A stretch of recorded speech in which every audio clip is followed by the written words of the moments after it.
Are you creating beautiful videos that still aren't landing you clients? You're probably making at least one of these 5 mistakes, and the wild part, you don't even realize it. Stick around because number 5 will shift how you see the entire business of filmmaking. Let's get into it. This video is sponsored by my free training, The 4 Secrets Media Business Owners Don't Want You to Know. The link for it is right beneath this video. Like I said, it's completely free, and these 4 secrets are super powerful. If you're able to apply them to your business, it will be a game changer for you. I wish I knew these when I first started off. Go and check it out. The link is right beneath this video. Mistake number 1.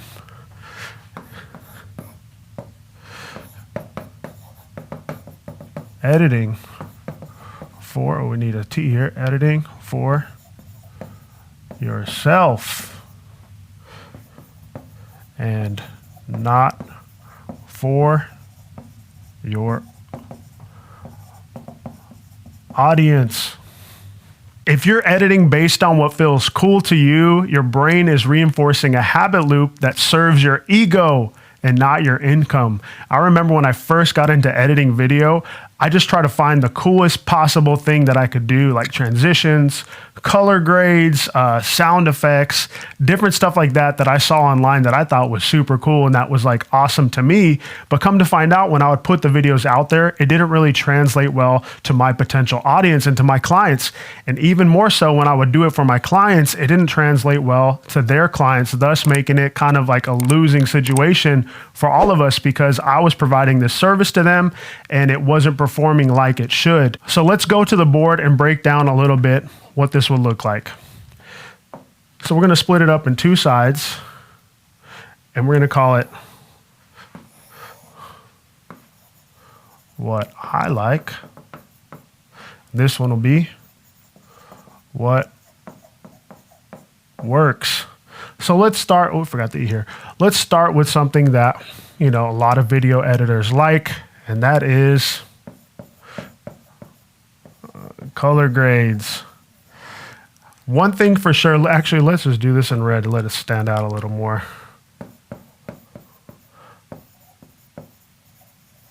Color grades. Typically, whenever you're doing a color grade, we want it to look like cinematic, super cool, and all that sort of thing. But actually, what works for the clients is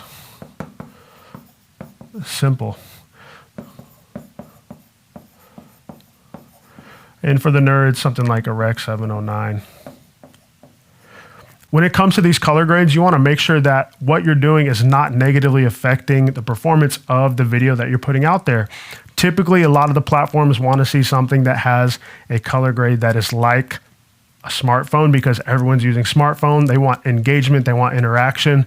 So if you put something that's just way over the top all the time, it's going to negatively affect it. So another thing that we like when it comes to editing is something like sound effects.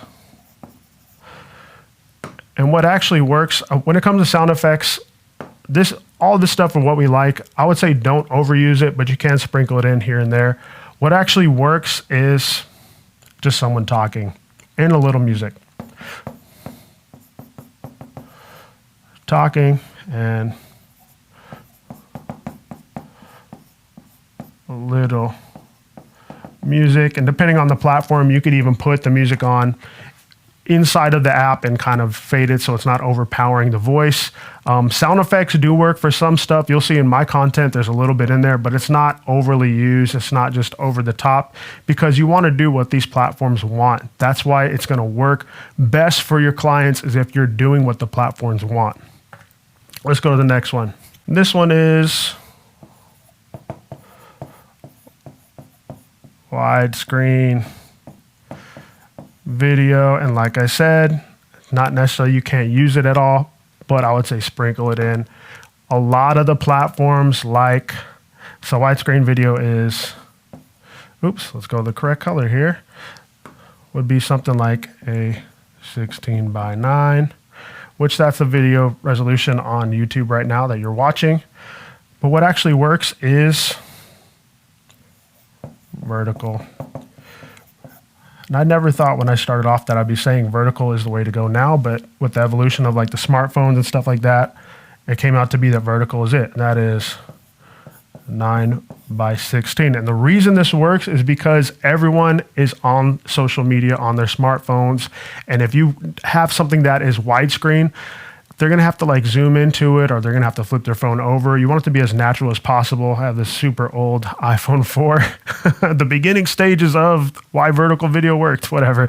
But you can see, like, if someone has to go like this, as opposed to just swipe along and just leaving their phone in that orientation, it's going to work better for them. And a lot of the platforms want them to be in a vertical format. Let's go to the next one. This one is a big one.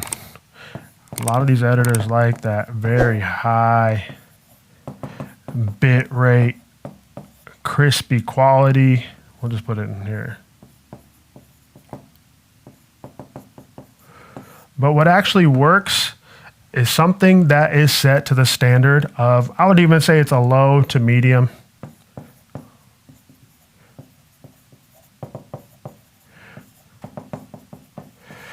Bit rate. This one is going to be for, I'm going to say this is for speed.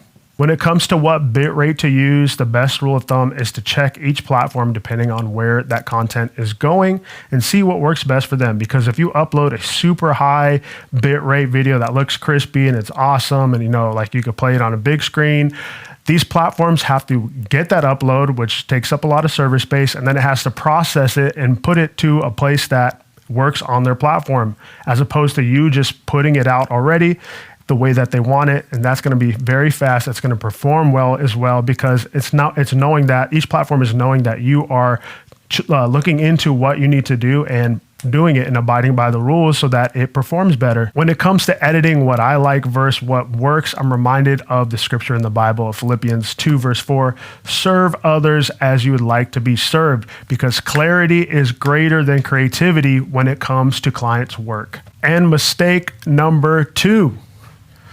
This one's a big one, especially if you're probably an introvert, which I am, hiding behind your camera. Typically, unconsciously, we are trying to avoid risk. So in our mind, we're constantly thinking of ways to stay out of it. I mean, for me, being afraid to be out there in front of people was a huge one. Being able to talk to people is a huge one. When it comes to your business and your creativity and filmmaking and stuff like that, you need to be able to communicate with people without being afraid of what could happen, or what if they say no? Of course, people are going to say no, because what you're offering is not the right fit for everybody. So that means there's going to be a few people that will say yes. And if you're able to get past that in your mind of like, well, I'm just going to shoot, I'm going to let someone else do that, I'm just going to hide behind my camera or hide behind a computer, and not get out there and not put your voice out there, that's a huge thing that is going to negatively affect your filmmaking and your income. When it comes to being afraid of like going out there and getting your voice out there and hiding behind the camera, I'm reminded of a scripture in the Bible, which is in 2 Timothy 1:7. And this scripture, I say to my kids often whenever they're afraid. I have them quote, I have them memorize it so that they could use it when they're afraid and I'm not around to tell them and like say, what do we say? I want them to say it on their own because it's such a powerful scripture. It says, God has not given us a spirit of fear, but of power and of love and a sound mind. And I even created up some moves for them. So I said, God has not given us a spirit of fear, but of power and of love and a sound mind. Mistake number 3. This one I've been harping on a lot on my social media recently. I'm going to put it in all caps for you all. Having a clear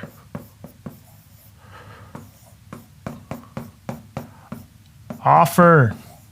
This one is huge, not having a clear offer. Clarity is the secret sauce. The clearer your offer, the easier your brain can generate certainty, and people buy from certainty, not confusion. I remember starting off that I would be out there and just offer everything to everybody because I just wanted to do a lot of volume and blah, blah, blah, whatever it was. It was the wrong mindset. And it wasn't until I was able to dial in my offer, make it super simple and super clear, and present it to my clients that they were able to say yes a lot easier because they weren't confused by like, well, why do I need email marketing if, you're doing this and I don't really want the outcome of an email marketing plan. I want, Reels, or I want videos on YouTube, or whatever other service I would offer, it wasn't confusing for them. It was very straightforward. It was clear, and it really made it easy for them to understand and say yes to what I'm offering. So let me show you a little picture, and don't make fun of my drawings, okay? I'm just going to try to do it here. So this is the old me. And I would be saying, I offer video, photos,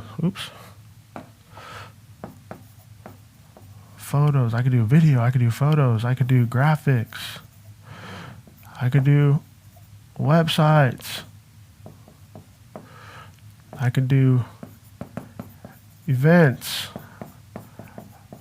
I could do audio, I could do sales, I could do marketing.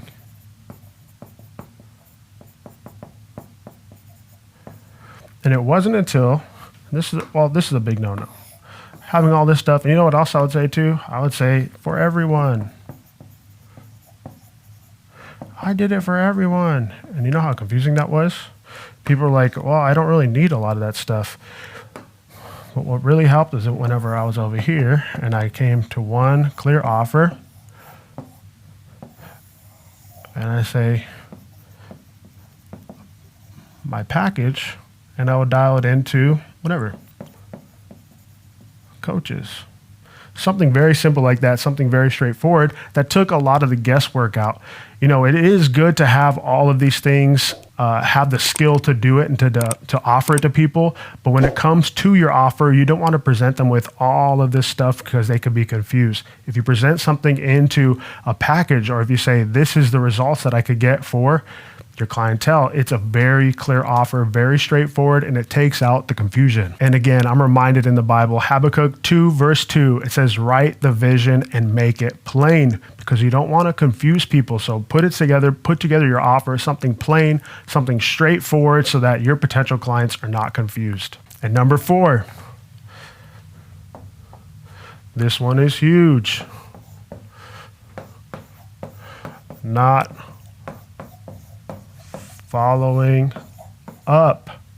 This one is a big one because people are busy, clients are busy, business owners are super busy, and you need to get on top of your follow-up game to be successful. And when it comes to follow-up, I'll even say people lack the skill of follow-up because they don't have the strategy of what that follow-up looks like. What I would do is I would set a day and a time that I blocked out and said, this is the follow-up time. When it comes to something like following up with the client, you need to do it when they say, you know, if you say, whatever, I just had a proposal and I submitted it to them and then they said, you know, follow up with me Thursday. You find a way to set a reminder in your phone, set a notification, whatever that is, set up any automation you need to make sure that follow-up happens, because if you don't, it's showing that you are not on top of your stuff. And when people hire you, they want to know that you're going to be on top of what you said you're going to do for them. Follow-up is such a huge thing, and you need to utilize the tools that it takes in order to make sure it's done correctly and efficiently.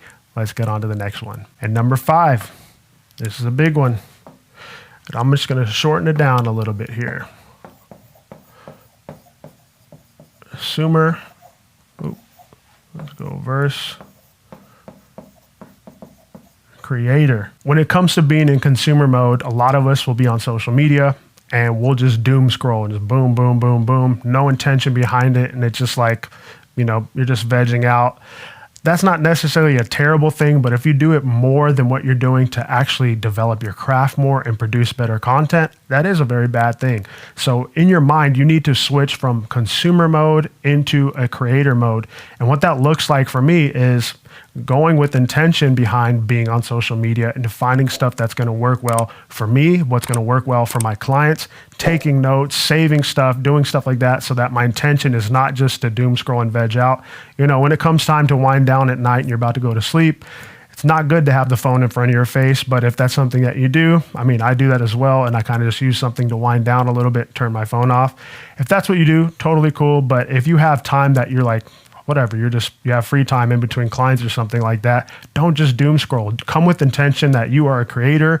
You're not a consumer that's just there blowing time. Be intentional with it and go and, search up hashtags, search up different things that relates to your business or relates to your clients. That way you're going to be able to level up more and more and more and more and produce better content for yourself and for your clients. And this can even apply to stuff outside of social media. If you just hold yourself as a creator as opposed to just coming to consume, and you're just there, as a consumer, as opposed to taking opportunities to be a creator and be creative.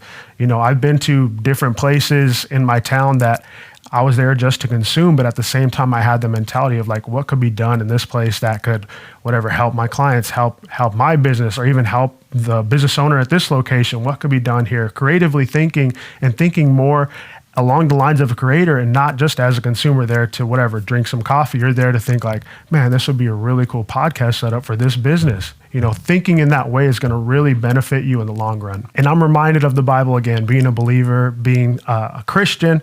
I'm reminded in the Bible, one of the first things that God tells us, it says, in the beginning, God created.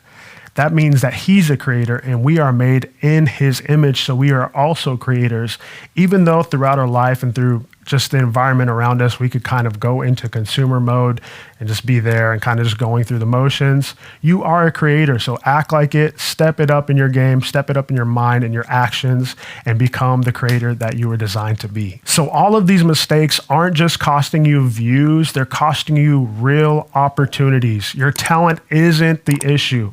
Your strategy is. Start building with clarity, alignment, and purpose, and you'll start seeing some awesome results. And before we end this video, I would love for you to go check out my free training, The 4 Secrets Media Business Owners Don't Want You to Know. It's going to be super helpful for you in your business, and go check it out. The link's right below. Thank you so much for joining me on this video. If you could, it would mean the world to me if you'd go like, share, comment, and subscribe, and we will see you all in the next video.